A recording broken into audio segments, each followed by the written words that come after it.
Hi there, Jody Tucker here. I wanted to talk with you guys about something that has been coming up in the last little while, and people have been asking me lots of questions about it. It's, what does it mean to uncover, discover, and discard? Well, that is the process that I use to heal. Basically, it just makes it really, really simple to talk about and describe, right? And we have to figure out what it is, the uncovering part, right? The uncovering part is the easiest. What is it that is bothering me? It's really like that's simple. The discovering part is a little harder, right? So the discovering part is about the pattern. Where does the pattern go back to? What is the event? What is the first time I felt that way?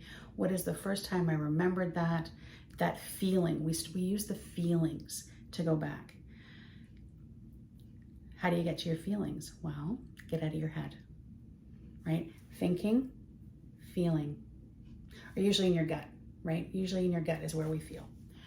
So if I'm thinking, I don't like the way he treats me, I don't feel special, he doesn't make me feel special, okay? So what is the feeling with that? I have to get quiet for a minute, right? I have to get quiet and think about, okay, so if I'm not feeling special, what am I feeling? I spent a lot of time feeling disappointed. I spent some time feeling hurt. What else goes with that? Unimportant, abandoned, discarded, right? All those feelings. So, okay, so can I remember what those feelings feel like? And I close my eyes a lot because I'm thinking about it and I'm trying to get there, right? So if I close my eyes and I just get quiet and, okay, so where do I feel that in my body? If I'm feeling disappointed, then in my throat a little bit. Okay, where else?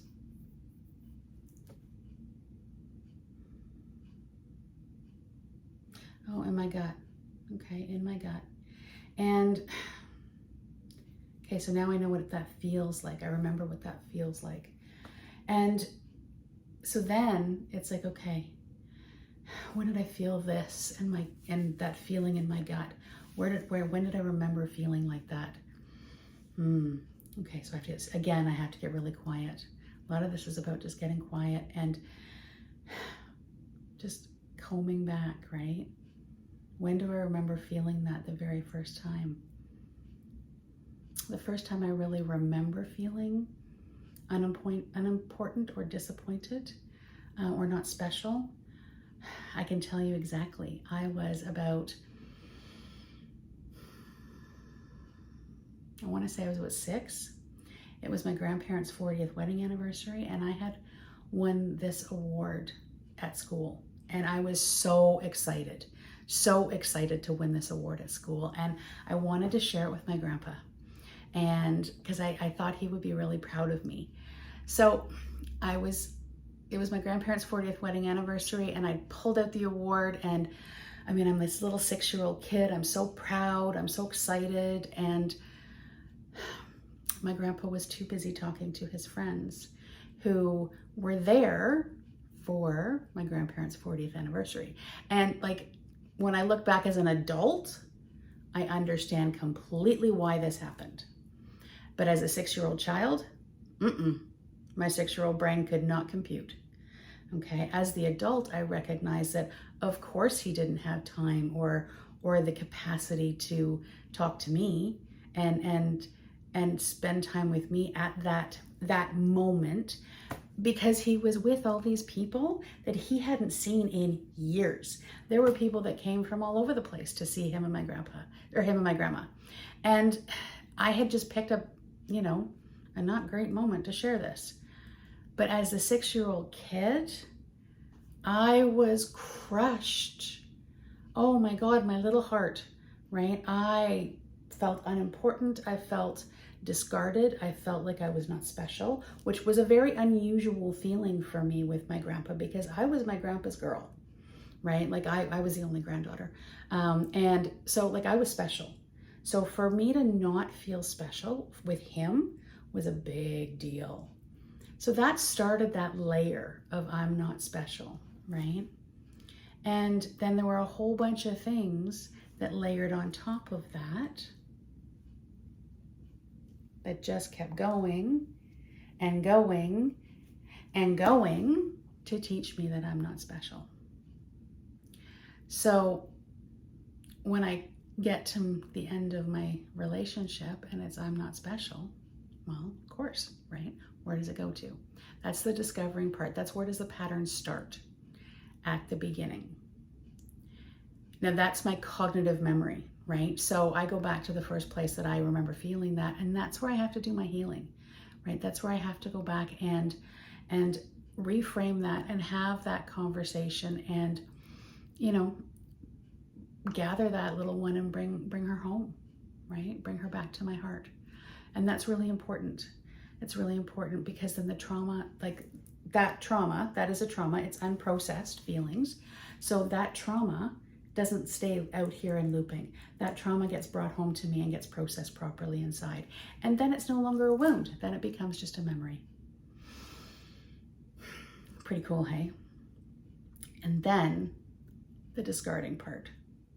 The discarding part comes when I decide that I want to do things differently and it looks different. So I have to start by treating myself differently and teaching those around me how to treat me differently. And it can be very subtle. And that's the discarding, right? Not doing the old behavior and not having those old feelings. And when we process the looping stuff, that it becomes a memory. You ever see that movie Inside Out? But it's a Disney movie with all the feelings in the brain, and they show you the memory bank. So that's what our memory looks like, right? That's kind of, it's a really good adaptation of a visual for us. So when we have a trauma, it's looping out here and it feels way, way bigger. So when something happens up here, we have to go all the way back and heal that, because that is what's giving it gas. That's what, that back here, that unhealed piece, that's the hurt. That's the hurt that surfaces and makes it so painful, right? Heal that, then it becomes just a memory and it has no more power. And when it has no more power, we don't get triggered and we can do things differently. We can react.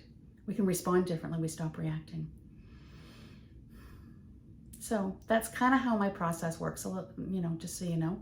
And uncovering, discovering, and discarding, right? When we discard the old, new stuff comes in and takes its place. It can be kind of a wonky place in there sometimes when we're not sure what the new stuff's going to be, what it's going to look like, but we just have to be patient. It shows up. It always shows up. Right? And then we're kind of amazed by ourselves when we get to the other side of that. And we're like, oh my God, I just did that differently. I get lots of phone calls from people saying, or texts from people saying, you won't believe what just happened. I was able to do that differently. I didn't freak out. I didn't freak out. He said the same thing to me he always says, and I just didn't. I didn't react. That's kind of cool. Or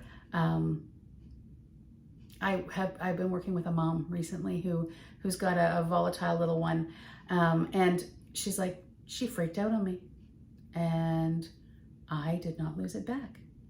I just looked at her and said, let me know when you're ready to talk about it. And I just went into the kitchen, right? And as soon as she had settled, and I came back out and said, you ready to talk about it now? And she was like, okay. She hasn't freaked out since. But watching me do it different taught her to do it different. That's kind of cool, hey? So it is a process. It does take time. And know that you're going to mess it up. Know that you're going to make mistakes, and it's okay. You're human. That's what we do. I hope you're having a fantastic day, and I will talk to you later. Bye.